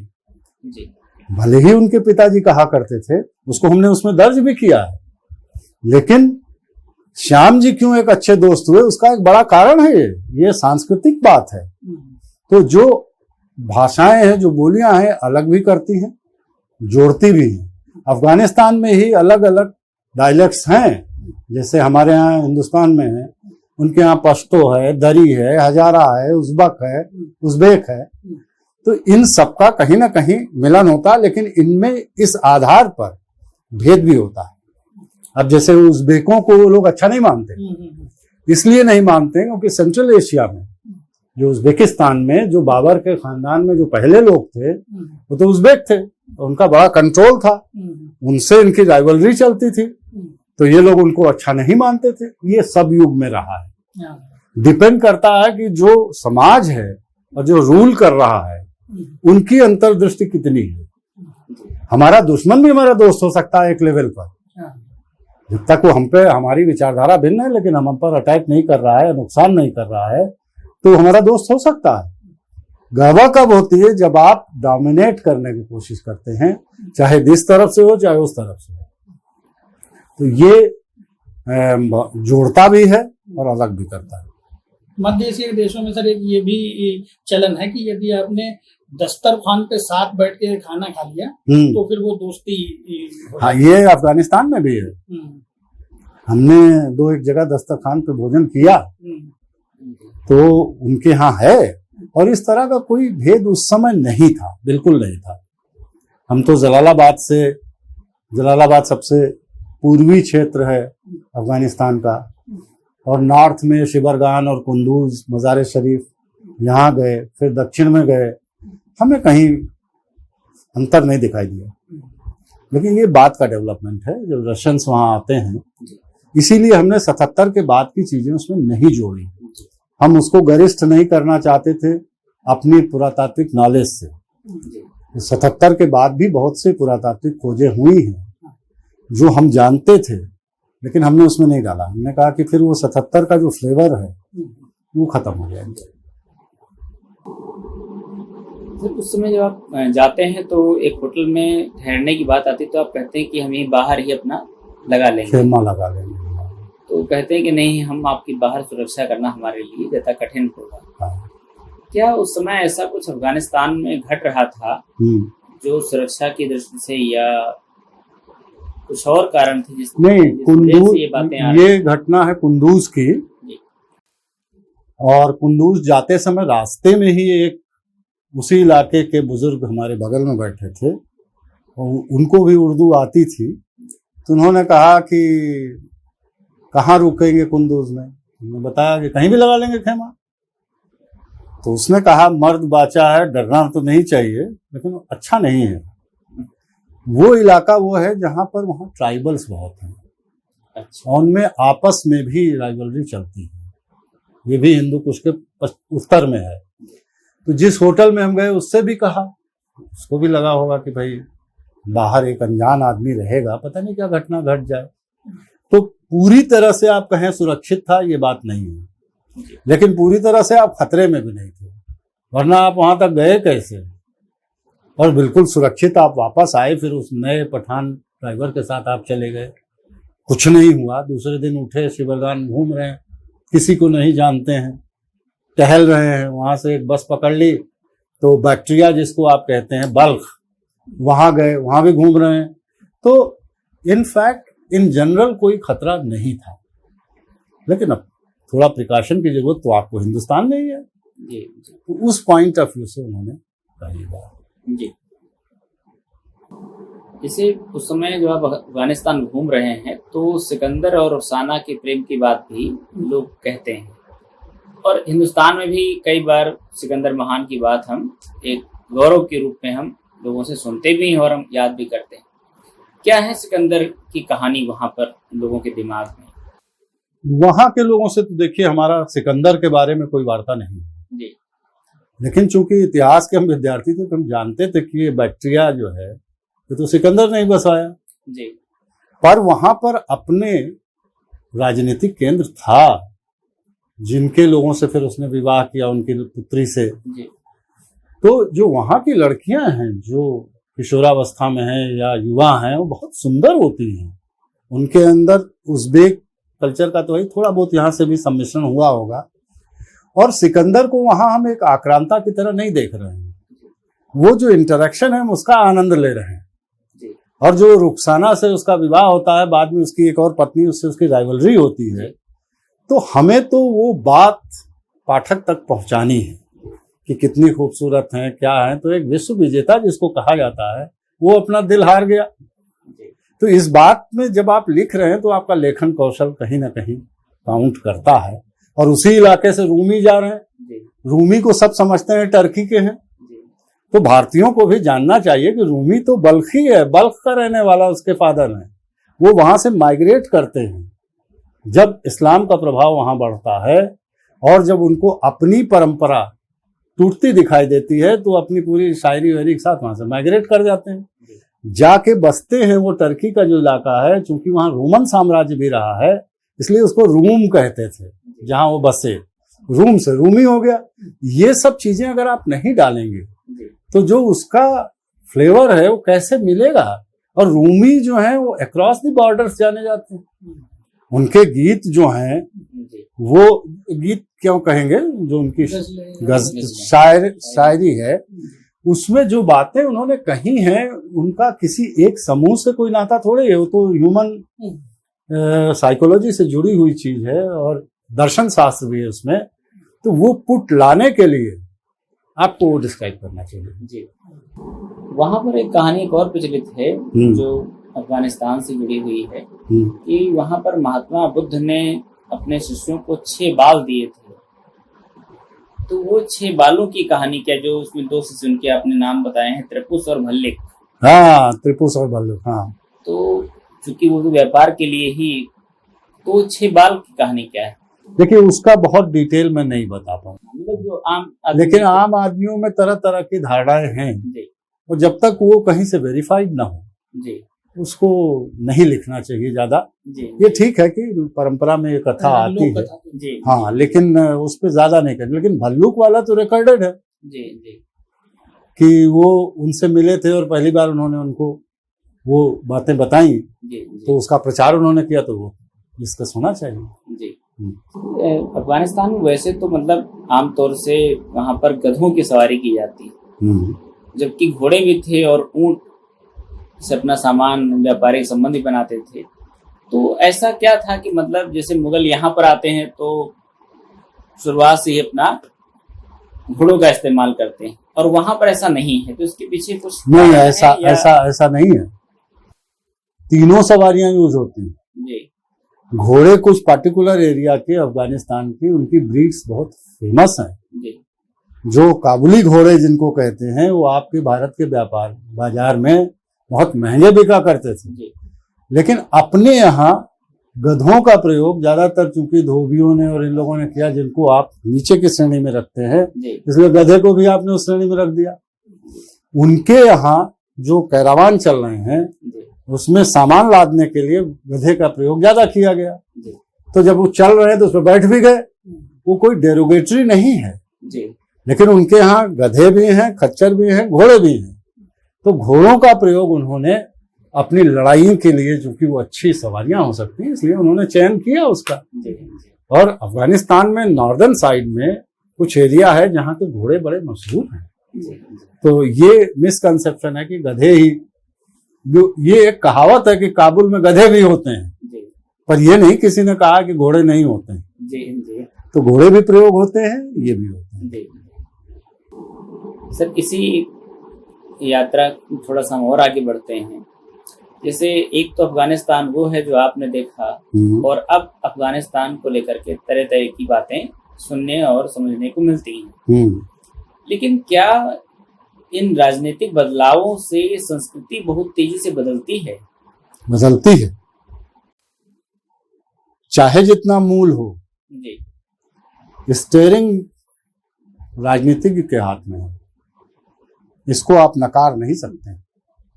संस्कृति का प्रभाव पड़ता है राजनीतिज्ञ पर भी, लेकिन राजनीतिक जो लीडर है उसका बड़ा इंपॉर्टेंट रोल है। जैसे बुद्धिज्म का जो प्रचार हुआ वो अशोक के ही समय में इतना ज्यादा क्यों हुआ? क्योंकि अशोक स्वयं बौद्ध हो गया, इसका प्रभाव तो पड़ता है। तो अफगानिस्तान में बहुत सी चीजें जो पहले थी उसमें बहुत जबरदस्त परिवर्तन आए हैं, और जो परिवर्तन हो रहे थे उसमें बीच में कॉलोनियल पीरियड या ब्रिटिश पीरियड में जो संस्कृति आई थी वो उनके समाज को उस तरह से स्वीकार्य नहीं थी। अब चूंकि वो रूल कर रहे थे, उनके हाथ में था, तो वो बहुत से चलन चल पड़े। उनके जो पढ़े लिखे लोग होते थे वो इंग्लैंड और फ्रांस में पढ़ने जाते थे, यही ईरान में था, ज्यादातर लोग फ्रांस में पढ़ने जाया करते थे, तो उनकी संस्कृति का प्रभाव इनके ऊपर पड़ा था। फिर उसके बाद जब राजनीति का माध्यम धर्म बन गया तो धार्मिक नेताओं के हाथ में आ गई सत्ता, चाहे ईरान हो चाहे अफगानिस्तान हो। ठीक है, धर्म के अपने कुछ उसूल हैं, उनको फॉलो किया जाना चाहिए, लेकिन जब आप उसको राजनीतिक सत्ता पाने का साधन बना लेते हैं तो आप लोगों को धर्म के फाइनर पॉइंट्स कम बताते हैं, वो बताते हैं जिसमें उनको समूहीकृत किया जा सकता है, तो वहां इसका असर पड़ा। दूसरी चीज ये है, जियो पॉलिटिक्स को समझना बहुत जरूरी है। ये जो हमारे व्हाइट रेस है, ये तो फर्स्ट वर्ल्ड वार से सेकंड वर्ल्ड वार तक लगातार दुनिया के और हिस्सों को अपनी कॉलोनी बना रही थी ना, तो कब्जा करने के लिए उनकी राजनीति वहां हावी हुई, और उसके बाद उन्होंने अपने भविष्य के हित साधने के लिए इन जगहों पर इंटरफेरेंस करना जारी रखा। तो शाह पहलवी जो ईरान में थे, जब वो स्वयं एक सत्ता बनने लगे तो उनको पलट दिया गया। अब वो एक अलग विषय है, उसमें कैसे यूरोपियन लॉबी का रोल रहा है वो बड़ा इम्पोर्टेंट है। तो ये जो आज इतना बड़ा ध्रुवीकरण धर्म के आधार पर हुआ है, इसमें बाकी की दुनिया का भी बड़ा रोल है। पहले सोवियत यूनियन के लोग पहुंचे, रूस पहुंचा, उसके बाद ये पहुंचे, अमेरिकन पहुंचे, लेकिन वहां के लोगों में ये जिजीविषा थी कि हम सरेंडर नहीं करेंगे। ये उनके मन में भावना थी, वो लड़ते रहे। अच्छे बुरे की बात यहाँ नहीं है, बात यह कि आप उनको कंट्रोल करना चाहते थे। तो वो अपने जो सबक पा सकते थे अपनी संस्कृति से, बुरे अच्छे, वो नहीं मिले। उन्होंने भी अपने लोगों को धर्म के आधार पर ऑर्गेनाइज किया, उनमें भी आपस में लड़ाइयां चली। तो ये ग्रुप तो था नहीं जी। पश्तून ग्रुप अलग है, हजारा जो है वो ईरान के प्रभाव में है, ताजिकिस्तान के वो थे जो ताजिक थे, वो एक उनके यहाँ बाद में मिनिस्टर भी हुए, उनका लीडरशिप थी, वो बहादुर आदमी थे। तो इन सब लोगों में जो मेन बात दिखाई देती है सांस्कृतिक परिवर्तन में, जब किसी भी चीज को सत्ता पाने का साधन बनाया जाएगा, वो धर्म ही नहीं है, भाषा भी है, रेस भी है। अगर इन चीजों को आप माध्यम बनाएंगे तो परिवर्तन होगा। और जो आज परिवर्तन वहां हुआ है उसका कारण जो है वैश्विक है। वो केवल आप अफगानिस्तान में वो कारण ढूंढना चाहेंगे तो नहीं मिलेंगे। आपको सही बात जाननी है तो सब कुछ देखना पड़ेगा। जैसे अफगान और ईरान में दोनों जगह सर ऐसे अवसर आए जब वो भी आधुनिकता के साथ में चल सकते थे। नहीं चल सकते थे, लेकिन उनको गिरा दिया इन्होंने, सत्ता गिरा दी। एक जगह कम्युनिस्टों को ने गिराया, एक जगह जो है वो पश्चिमी वर्ल्ड ने गिराया। और जब वो वापस वहां से गए तब तक उनकी संस्कृति में एक जबरदस्त गैप आया, उनको बहुत कुछ सहन करना पड़ा। तो जो डेवलपमेंट साइड बाय साइड हो सकता था दुनिया में, उसकी कमी आई। जैसे आपके यहाँ देखिए ना जी, आपके यहाँ एलोपैथी घुस गई सब जगह। अगर ये एलोपैथी आयुर्वेद के कंटेम्प्रेरी उसमें आई होती साथ साथ और उसमें मॉडिफिकेशंस हुए होते तो शायद वो विद्या और विकसित हुई होती। इसी तरीके से जो यूनानी मेडिसिन के उसमें आया वो था, बहुत सी परंपराएं हैं जो आपके उसमें अच्छे के लिए भी आई, खराब भी हुआ। आज आप पैंट कमीज हम सब लोग पहने, तो इससे कोई हमारे हिंदुत्व पे फर्क थोड़े पड़ता है, हम लिबास कोई पहन लें। तो ये बात समझने की है कि आप किन चीजों को अपनी संस्कृति में अडॉप्ट करते हैं, क्या छोड़ते हैं। जब ये बौद्धिक स्तर पर होता है कि ये चीज हमारे समाज के लिए बुरी है, शास्त्र सम्मत होते हुए भी अगर उसमें कुछ परिवर्तन किया जाना है और वो सचेत होकर आप करते हैं तो आपको आगे की तरफ ले जाती है। अगर आप उसको अंधाधुंध करते हैं तो आपकी बुराइयां भी कंटिन्यू करती हैं। तो इस पॉइंट ऑफ व्यू से अफगानिस्तान में जबरदस्त परिवर्तन आया है और उसके लिए वो लोग ही दोषी नहीं है। बहुत सी परिस्थितियां हैं जो शक्तिशाली देशों का षड्यंत्र, बिल्कुल, इसमें कोई संदेह थोड़े। हाँ, एक सर आखिरी सवाल है कि अफगानिस्तान के लोगों में जो भाषाओं को लेकर के एक जुड़ाव, उनका जुड़ाव बनता है कि कुछ भाषाएं वो सीखना नहीं चाहते हैं, जैसे फ्रेंच सीखना चाहते हैं, रशियन सीखना चाहते हैं, लेकिन जो उन पर रूल कर चुके हैं उनकी भाषा वो नहीं सीखना चाहते। क्या ऐसा कोई जो ये भाव है कहीं और की यात्रा में आपको देखने को मिला? नहीं, देखिए फ्रेंच रशियन के साथ वो अंग्रेजी भी सीखते हैं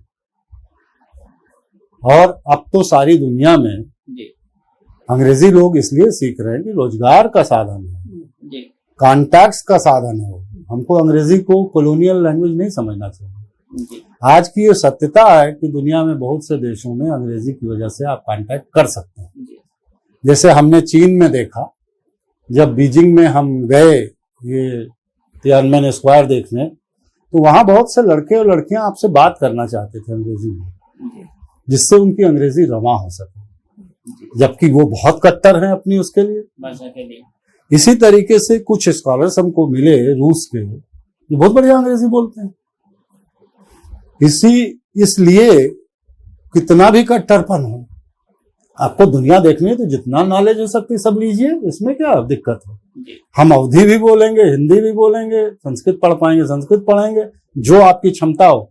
लेकिन विश्व संपर्क की अगर भाषा अंग्रेजी है तो उसको दुत्कारने से आपका काम नहीं चलेगा। आपके हिंदी के कितने लेखक हैं जिन्होंने अंग्रेजी के साहित्य को चाट डाला है, खूब पढ़ा है।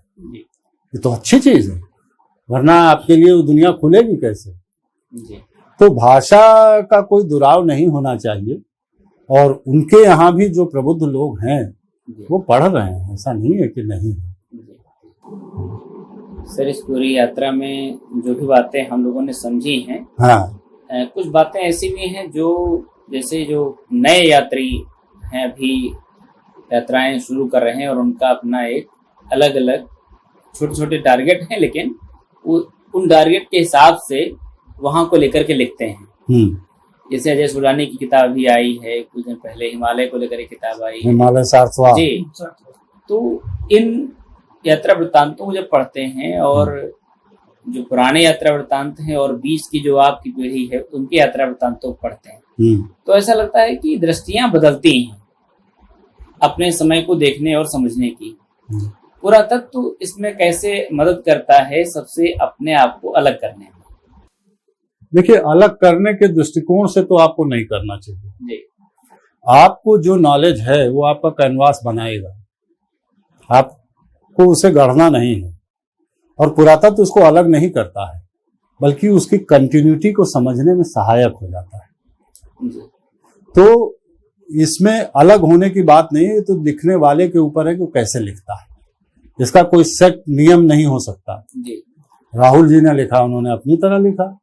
भगवत शरण उपाध्याय हमारे ही विषय के थे, उन्होंने कुछ और अपने ढंग से लिखा। काशी प्रसाद जायसवाल साहब ने लिखा, उन्होंने अलग लिखा। राम वृक्ष बेनीपुरी हैं, उन्होंने अलग लिखा। तो आप अपनी दुनिया जैसे देख रहे हैं वैसे लिखिए, और आप ये सोचें कि हम सब समेट लेंगे या हम इसको मानक बना देंगे, तो ये गलत प्रयास होगा मेरी दृष्टि से। वो आपका नजरिया, आपने देखा, उसको शेयर कर रहे हैं आप लोगों से। और जो नए लोग हैं उनको एक चीज के लिए मैं खाली आगाह करूंगा कि यंग एज में जब आप सर्वे करते हैं या घूमने जाते हैं तो बहुत सी बार आप अपने स्वास्थ्य के बारे में ध्यान नहीं रखते हैं, खाने पीने का। आप यंग हैं तो आप कहेंगे आज ही हम 70 किलोमीटर चल लें पैदल, ये नहीं करना चाहिए। इनको घूमने के नियम भी समझने चाहिए कि हम स्वस्थ रहते हुए अधिकतम कैसे घुमक्कड़ी कर सकें।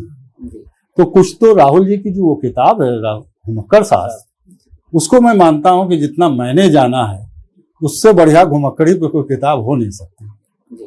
और उसमें लेसन्स ऑलरेडी दिए हुए हैं, थोड़ा आप जोड़ सकते हैं क्योंकि उनका जमाना जब वो लिखी थी उन्होंने 1947-49 के आसपास, तब से अब तक बहुत दुनिया बदल गई है और आपको देखने का नजरिया बदल चुका। सबके फोन में मोबाइल है, तो बहुत सी चीजों को आप खाली फोटो खींच लीजिए तो याद रहेगा। तब नहीं था, तब आपको नोट्स ज्यादा बनाने थे, पर कुछ इंपॉर्टेंट चीजें तो लिखनी ही पड़ेंगी। वहां के मुहावरे हैं, गीत हैं, और अगर वो आप नहीं डालते हैं तो जान नहीं आती। तो अलग बनाने के लिए मत बनाएं अलग आदमी, जो उसको लिखना हो लिखे।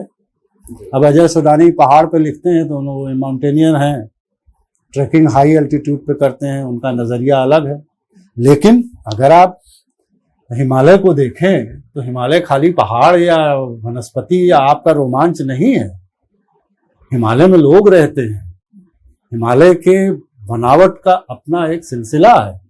अभी जो नवीन जोशी की किताब आई है देवभूमि डेवलपर्स, उसको आप पढ़िए, वो कहने को उपन्यास है, वो एक दस्तावेज है टिहरी डैम बनने से लेकर के अब तक का, किस तरह से आप डेवलप कर रहे हैं, आपका नजरिया हिमालय के लिए क्या है, विकास के लिए क्या है। ये सब चीजें एक घुमक्कड़ के दिमाग में कम आती हैं पर कम आती हैं, क्योंकि आप उसको जी नहीं रहे होते हैं, आप देख रहे होते हैं। जो हिमालय में रह रहा है, अगर उनके साथ आपका इंटरेक्शन है तो आप उसे थोड़ा थोड़ा छू सकते हैं। और हमें लगता है कि जो लोग देख रहे हैं वो एक पर्यटक की दृष्टि से कम देखें, उससे अगर जुड़ना चाहें और वो आपके अंदर बस सके तो ज्यादा बेहतर होगा। सर, हम लोग अपनी बातचीत यहीं पर अब इसको अंतिम पड़ाव पर ले जाते हैं। ये समय काफी हो गया है और हम सबको इस बात का ध्यान रखना है कि जो बातें आपने कही उनको नए जो यात्रा करने वाले उनको भी ध्यान में रखनी है, जो यात्रा का विचार बनाने वाले हैं उनको भी ध्यान में रखनी है, और हमको भी ध्यान में रखना है कि समय के साथ रहें। और बहुत सारी बातें और भी हैं जो हम लोग अगली बात कहीं में करेंगे। सर, आपका बहुत बहुत धन्यवाद। आपको भी बहुत बहुत धन्यवाद, क्योंकि मैं समझ रहा हूँ आपके माध्यम से ये बातें एक बड़े ग्रुप तक पहुँचेंगी, एक समूह तक पहुँचेंगी, और अगर हमारे जो घुमक्कड़ लोग हैं वो इसमें रुचि पा सकें तो बड़ा अच्छा होगा, कुछ हमारा भी योगदान हो जाएगा उसमें। धन्यवाद।